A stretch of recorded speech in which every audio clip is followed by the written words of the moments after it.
então para mais uma entrevista internacional do Metal com Batata. Estamos com a galera da Morbid Death, Portugal. Sejam bem-vindos ao Metal com Batata. Ok, bem-vindo.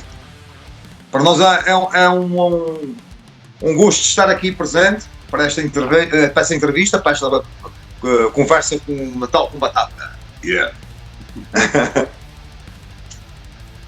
O Morbid Death é visto como um marco no heavy metal açoriano. Como é que vocês encaram essa importância dentro da cena? Quem quiser falar, o outro complementa, vocês ficam à vontade. Morbid Death pronto, encaramos isto de uma forma muito normal.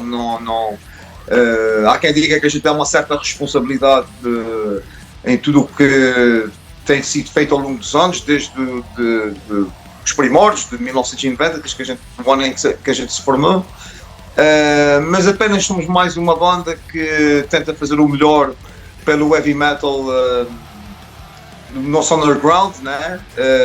No nosso underground nacional e também mundial, fazemos parte do mundo. Certo. Portanto, não vemos assim uma... Não nos fazemos superior a ninguém, somos uma banda igual aos outros e como somos um meio pequeno, tentam sempre ajudar uns aos outros. Isso aqui, somos portugueses, mas vivemos numa ilha, nos Açores. Pertence a Portugal, mas já tem que viajar de avião para lá.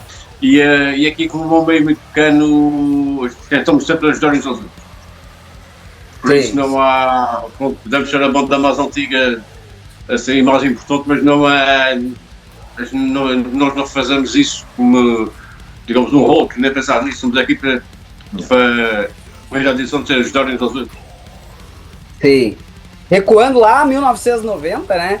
Como é que foi formar uma banda de metal num local com tantas limitações como os Açores? Pois, na altura havia apenas uma banda cá que era do Mar da Neve, que era os Wreckage, e na altura eu e o Dinis Costa, que foi quem formou a banda, a gente acompanhou a banda, não éramos bem rollies, que a gente não percebia muito bem do assunto, mas fomos acompanhando-os, ajudando uma ajuda a cartar ali os amplificadores e tal, e foi assim que a gente foi estabelecendo e mantendo algum contato com os Wreckage. Mais tarde a gente havia sonoridades um pouco mais pesadas, um pouco diferente daquilo que eles ouviam, porque eles ouviam uma cena mais ar da neve e a gente gostava de cenas mais pesadas, do thrash, do death metal, e então quisemos formar a nossa própria banda. Não tínhamos qualquer formação musical, começamos do zero, portanto, para começar todos em pé de igualdade, né? Para não ver ali um que sabia mais com o outro, para ninguém se sentir inferior, nem nada que se pareça. Portanto, começamos todos do zero, e assim foi. Portanto, não havia, como é que eu ia dizer, não havia banda nenhuma do nosso género, né? Que era um estilo mais pesado, e depois a partir daí as coisas foram correndo de uma forma muito normal, e até de uma forma assim, como é que é? Normal, mas um pouco acelerado, porque aos poucos começávamos a ver muitas bandas a começarem a formar-se e a surgirem cá nos Açores. E depois, com o passar dos anos, muitas bandas, por diferentes motivos, ou porque certos elementos emigraram, sim, alguns emigraram, até por exemplo, no nosso caso, dos Morbid Death, o baterista da altura, o Pedro Rodrigues, e o Dinis Costa emigraram, foram um pouco para o Canadá. Outros foram estudar para o continente, para a universidade, e portanto muitas bandas acabaram por terminar as suas carreiras. Presentemente a coisa está a melhorar aos poucos. Houve ali um alto e baixo. Sim, já teve um alto e baixo. Já teve um metal aqui nos Açores, já teve, bem dizer, quase morto. E a coisa está a ganhar vida aos poucos outra vez, o que é bom sinal.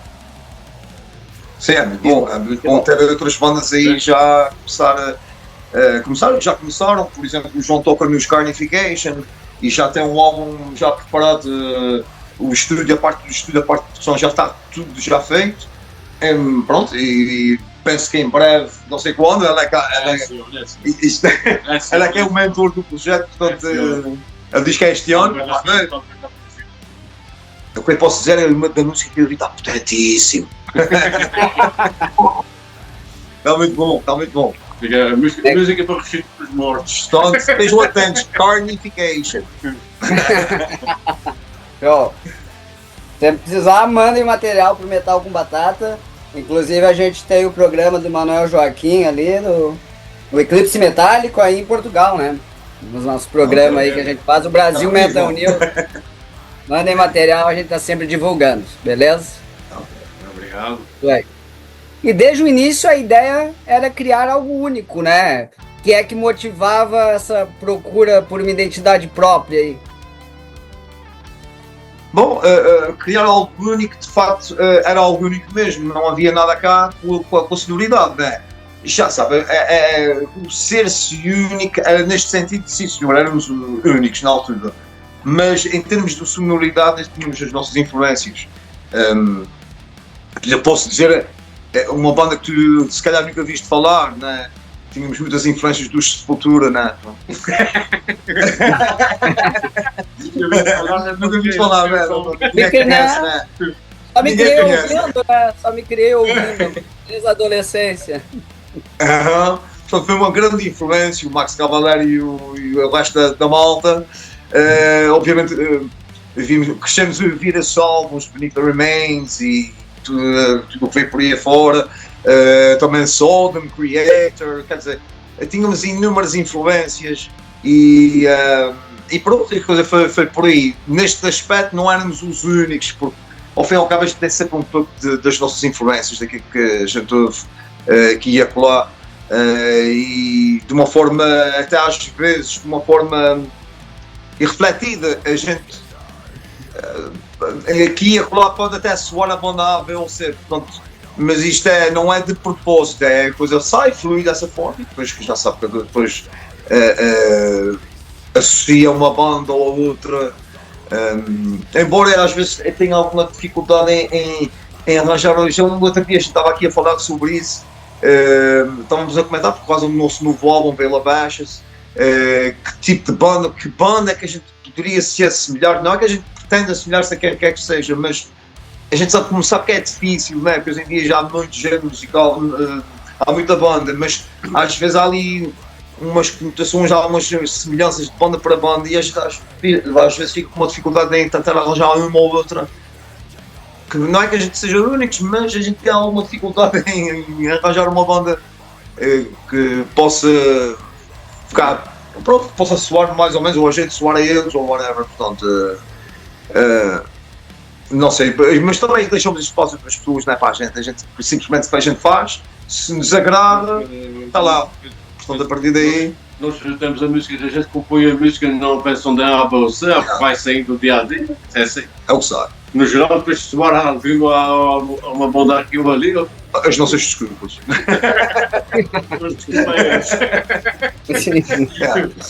Basicamente é isso, é assim que a coisa vai, né? E ao longo dessas mais de 3 décadas aí, a banda passou por várias mudanças, né? Qual foi o maior desafio ao longo desse percurso? Numa carreira de quase 36 anos, obviamente muitos altos e baixos, né? Isto é normal. Claro que um dos momentos mais complicados é a alteração de um line-up, é sempre complicado, porque obviamente são pessoas novas que vêm, cada um com as suas personalidades e temos que nos adaptar uns aos outros, rever o repertório tudo outra vez, e a partir daí foi o que a gente fez com essa nova formação, para primeiro rever o repertório, porque é um processo que demora um pouco, mas foi bem, por acaso a gente no espaço de um ano a gente fez muita coisa, inclusive até fizemos músicas novas e já apresentamos até o álbum. Portanto, foi um ano bastante produtivo. Claro que eu considero que as alterações de line-up, pronto, é sempre tipo, temos que dar um passo atrás para dar 2 em frente, mas quando tem que ser, temos que fazer, não se a coisa não está a correr bem, se não estão confortáveis, pronto, isto é assim mesmo, a vida continua. Parar é bom. Sim, parar é bom.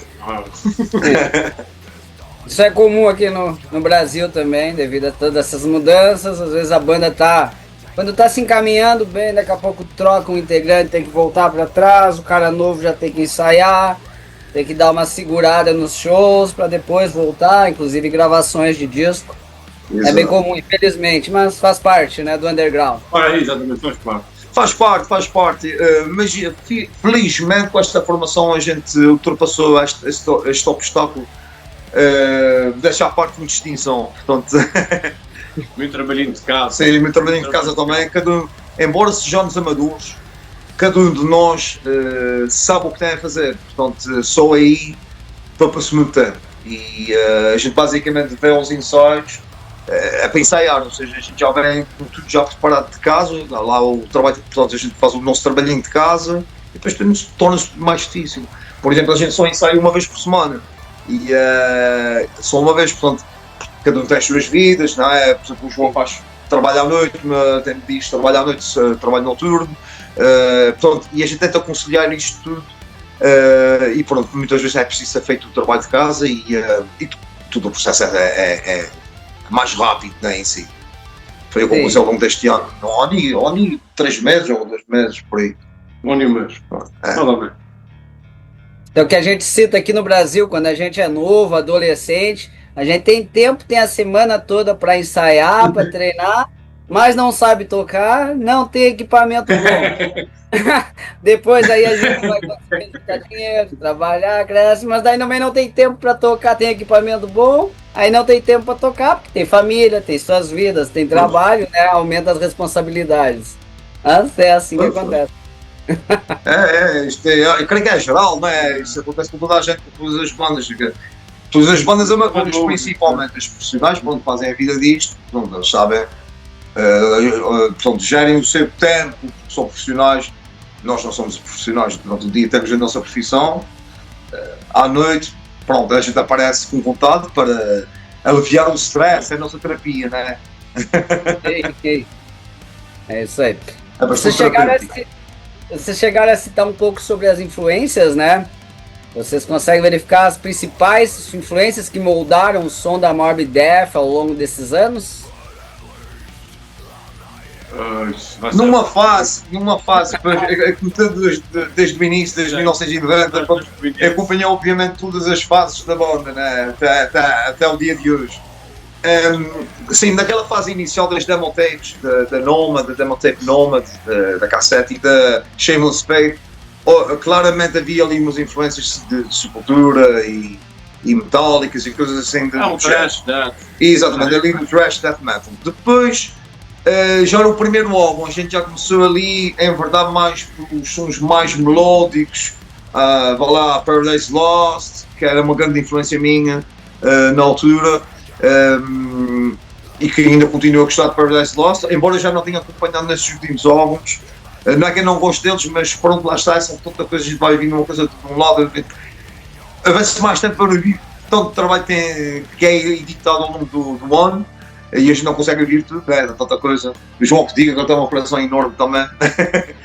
E pronto, temos ali um período mais melódico, e depois voltamos aos poucos, neste ano e tal, a gente voltou então à cena mais thrash death, mas com um pouco de melodia também acompanhado, que acho que faz sempre parte da identidade dos Morbid. Exato, as influências de cada elemento. E na minha opinião, da maneira no presente, se for para identificar alguma banda, até tivemos essa conversa há pouco tempo. Não é que seja igual, mas um bocadinho aqui, um bocadinho ali, eu diria Trivium, mais ou menos. Sim. Aquelas cenas mais trash, mais melódicas, lá com o Matafi faz, mas estou cá aqui não quer dizer que seja igual, mas estou um cheirinho aqui, um cheirinho ali. Uns pincelados. Legal, show. Estamos finalizando o primeiro bloco, então para fechar, gostaria que vocês escolhessem um tema do novo álbum aí, do Veil of Ashes, né? Para tocarmos agora e dar a conhecer esse novo trabalho ao público aí. Olha, podes pôr a faixa que dá nome ao trabalho, que é a faixa número 2. Velo Vestas. Velo Vestas. Acho que é um tema muito engraçadinho e pesadinho também.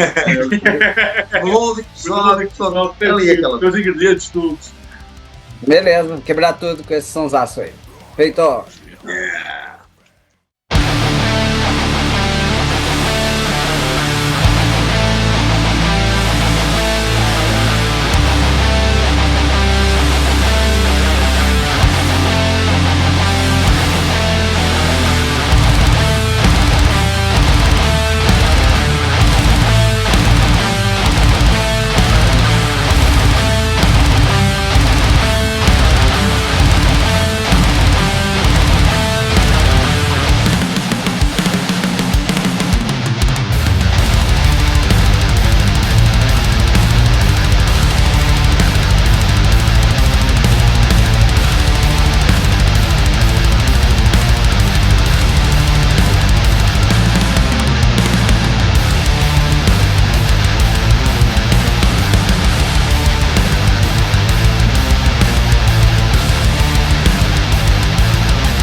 Voltamos então, segundo bloco, com a galera da Morbid Death de Portugal. Agora sim, vamos falar sobre esse novo álbum de vocês, né? Chega como um marco na história da banda. Como foi o processo de criação desse trabalho? Foi um processo que foi, digamos, foi aos poucos, claro, mas em que juntamos estudos, ideias de um lado, ideias do outro, fui encaixando aqui e ali, e foi a coisa foi-se formando, e no final foram estes 8 temas, e aí acho que ficou um trabalho muito interessante. Eu recordo-me na altura, o João queria gravar mais uma música e mais uma, e o João disse, peraí, porque a gente estava atravessando uma fase muito boa de inspiração, e as coisas estavam a sair. Até porque o João agora também tem mais umas ideias, vocês vamos primeiro ensaiar estas, depois isso em prática, e depois a gente, daqui se calhar uns 3 meses ou 4, a gente já começa a trabalhar já no som, pela mecha. Portanto, a coisa flui de uma forma muito natural, muito normal. O pessoal estava bastante motivado e quando é assim, portanto, as coisas desenrolam muito mais facilmente. Lá está, como o João disse, cada um foi dando uma ideia aqui, uma ideia acolá, fomos juntando as peças todas ao passo. Trabalhei de casa novamente. Trabalhei de casa novamente. E assim. em estúdio, a gente depois também tivemos o Stefan Kubiakin, que é um... E é um grande músico também. E é migroso, portanto... E eu também, pronto, obviamente, ele como um outsider, também foi dando uma opinião aqui e acolá e pronto. Não foi em termos estruturais da música, mas foi em parte se calhar de melodia, ou de parar uma guitarra, ou pronto, em coisas pronto, mais direcionadas para a parte de gravação. E tivemos sempre em conta as opiniões dele, como é óbvio, como produtor e como lá está como outsider tinha sempre uma visão diferente e é bom para uma banda quando alguém que não conhece, porque a gente fechados numa sala de ensaio, ensaiar, a gente está acostumado àquela música, mas quem não está e ouve a primeira vez começa também a surgir algumas ideias. Isso aconteceu também com o Stefan, que também tem o seu cunho pessoal numa música ou outra e pronto, o trabalho... E faz sempre parte, em estúdio acontece sempre a música. Não é? Exato. Há sempre outras. E pronto, e também ficamos bastante agradados com o resultado final. Muito agradável. Muito mesmo. Estamos satisfeitos. Foi o melhor que a gente esperava. Muito superador. Foda o disco, ficou muito bom, realmente. Parabéns. E em termos de sonoridade, o que distingue esse disco dos anteriores? Distinguido e bem. O peso. Sim. Foi mais pesadinho. Eu costumo dizer que este era o álbum que faltava na discografia da banda. Este álbum é um álbum mais maduro.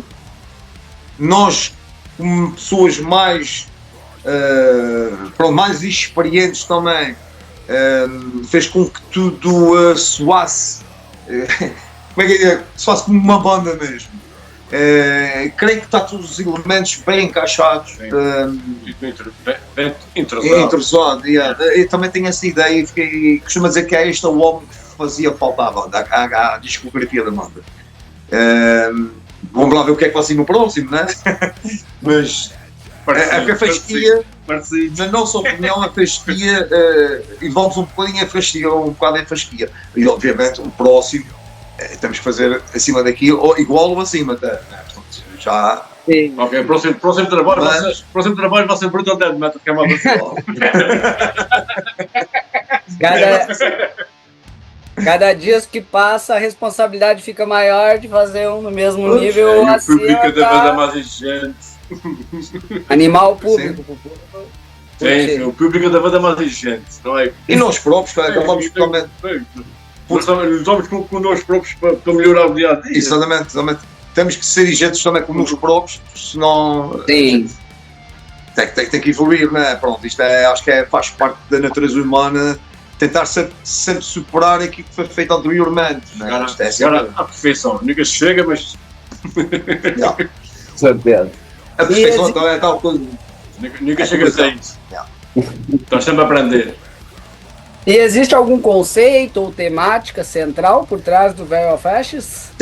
Sim, o Veil of Ashes basicamente fala, pronto, lá está, como a capa tem aquela aquela figura com a caveira e tal, com as asas, aquilo representa Espaço no mundo. no mundo. Exatamente, cada vez estamos a viver num mundo muito cinzento, muito, e aquilo simboliza aquelas asas queimadas, quando ao fim e ao cabo são como asas queimadas, são cinzas, representa isto, aquelas asas, o véu, cada vez cobre mais o mundo em que a gente vive. Estamos a viver uma era muito, muito estranha, com tudo o que se passa, não é preciso a gente ir muito longe, basta ligar a televisão e a gente já vê logo as notícias que são. Eu costumo dizer, também passa por isso. O homem consegue ser o ser vivo mais inteligente do planeta, mas ao mesmo tempo consegue ser o mais imbecil, o mais estúpido, porque faz mal a si próprio e aos seus. É inacreditável como é que não se consegue viver bem uns com os outros, e por isso é que estamos a viver, a atravessar uma era muito, muito cinzenta. E é isto que o Vela Baixa simboliza. Sim. E a capa ficou muito bonita, inclusive. Parabéns pela bela capa do Just. Querendo falar aí sobre a produção dela, fica à vontade também. Brutal. Acho que foi uma capa que o João, até posso falar melhor, porque o João é que foi a partir dele. Eu já tinha, por acaso, fui eu que, digamos, trabalhei naquilo, já tinha há algum tempo, estava guardadinho lá no cantinho, e para alguma coisa especial, foi a capa que foi para o rádio, quando o João, a gente estava na altura, quando tínhamos que arranjar uma capa, né? Do álbum, à partida tem um artwork. Tínhamos um outro conceito, mas depois vimos uma banda de renome mundial, um conceito muito parecido, e a gente, não. Começaram a falar, que são parecidos com aqueles, que são parecidos com aqueles, a gente é preferível mudar agora do que. E então eu tinha aquilo guardado, mostrei a ele, aos outros elementos. E ficamos logo apaixonados pela capa. Foi logo, João, a gente pode utilizar isto, João disse só. Sim, podemos utilizar. Então é esta capa, é esta o artwork, e foi-se tudo logo à primeira, quer dizer, não houve ali grande discussão. Ou nenhuma até. Show, legal. E o lançamento contou com o apoio da Firecon Records e do Museu do Heavy Metal Açoriano, querendo falar como foi essa parceria. Esta parceria surgiu, pronto, há coisa de uns 4 anos, por aí, 4, sim, mais coisa, menos coisa. Eu também faço parte do Storm Fabrics, embora esteja agora um quadro parado, porque o Jorge também tem o seu projeto, Necromatics. Eu estou agora tudo focado nos Morgadad, e lançamos com o Storm Fabrics 2 álbuns através da Firecon Records. E na altura, aconteceu-me perguntar ao Pedro Junqueira, que é o responsável da Firecon Records, se ele estaria interessado em lançar o Morgadad. É curioso que ele até pensava que o Morgadad já tinham terminado, né? E ele disse logo, não, se vocês continuem, sim, vamos embora avançar com isto. E assim foi.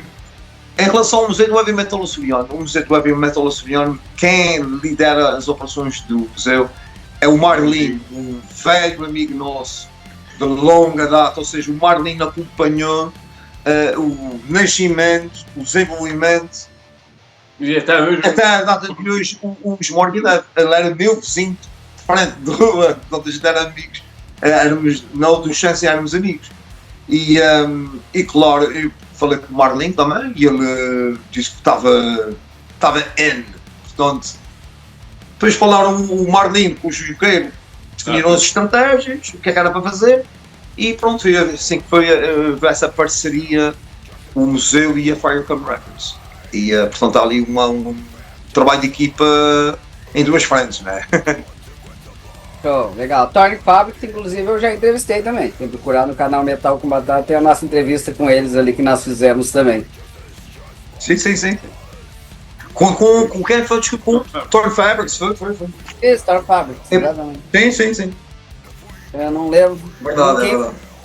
Mas falta um tempão, depois eu olho, depois eu verifico. Sim, já tem por aí 4, se calhar 3, 4, já não me recordo.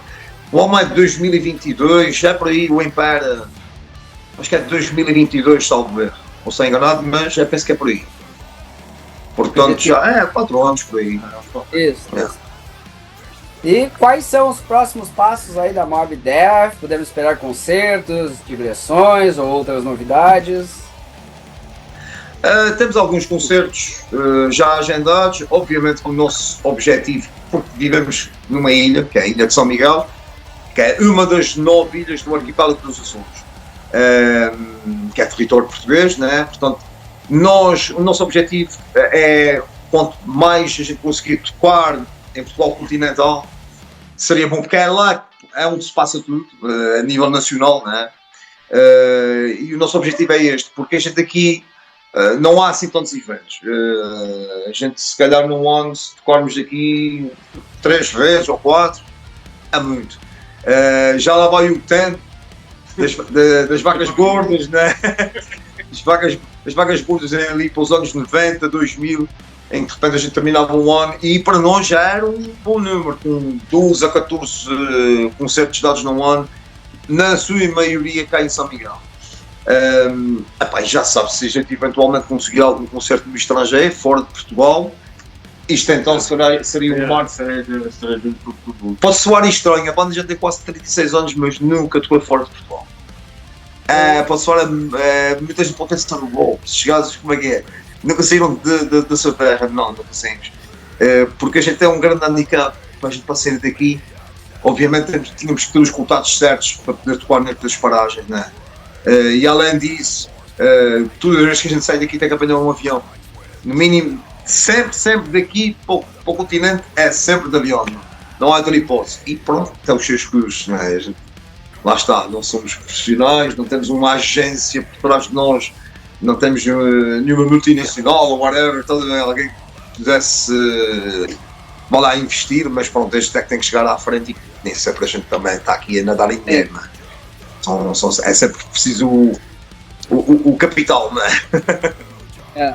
E agora com essa guerra ficou pior ainda, com o aumento dos combustíveis, não sei como é que tá aí, aqui também está refletindo bastante o aumento do combustível, já aumenta as passagens aéreas, tem mais este problema também atualmente. Sim, aqui também está... Isto é mundial. É mundial, atinge a todos. Embora a gente esteja aqui no meio do Atlântico, aqui no nosso sossego, na nossa paz, faz moça também. Sim, exatamente. Afeta, sim. Mas então, valeu aí pessoal por essa bela entrevista pro Metal com Batata. Muito prazer ter conhecido, entrevistado vocês da Morbid Death. Deixar o espaço aí para vocês, deixar uma mensagem final pra galera que curte a banda, os ouvintes do Metal com Batata, pra galera aqui do Brasil também. E escolham mais um tema aí do Veil of Ashes pra gente curtir, pra encerrar essa bela entrevista. Olha, vamos escolher o último tema, Death Row. A faixa 8, Death Row. Certo. E mensagem final pra galera aí? Bom, antes de mais, agradecer por essa oportunidade, que é sempre bom essas entrevistas para a promoção da banda. Exato. Sempre chega a outros locais e é bom. Para quem não conhece, passa a conhecer a banda em si. Já agora, deixa-me dizer, tenho aqui, vamos mostrar, para quem não conhece, está um vírus por aqui. Está aqui. O álbumzinho, cá está, Veil of Ashes, eu não sei se conseguem ver ou não. Sim. Podem seguir-nos no YouTube, no Facebook, procurem Morbid Death, está aqui, Veil of Ashes. E tenta conhecer o máximo que a gente tem feito, e este álbum em especial, porque este álbum para mim é o álbum da banda. o grande. E pronto, e obrigado a todos, e a ti, Cristiano, por esta oportunidade em ajudar-nos a espalhar o nosso trabalho, o nosso nome por este mundo fora, e se calhar em especial no Brasil, que é enorme. Valeu, vamos lá curtir então esse sonsaço aí da Morbid Death. É Death Row que vocês escolheram? Faixa Death Row. Beleza, valeu, isso aí. Valeu!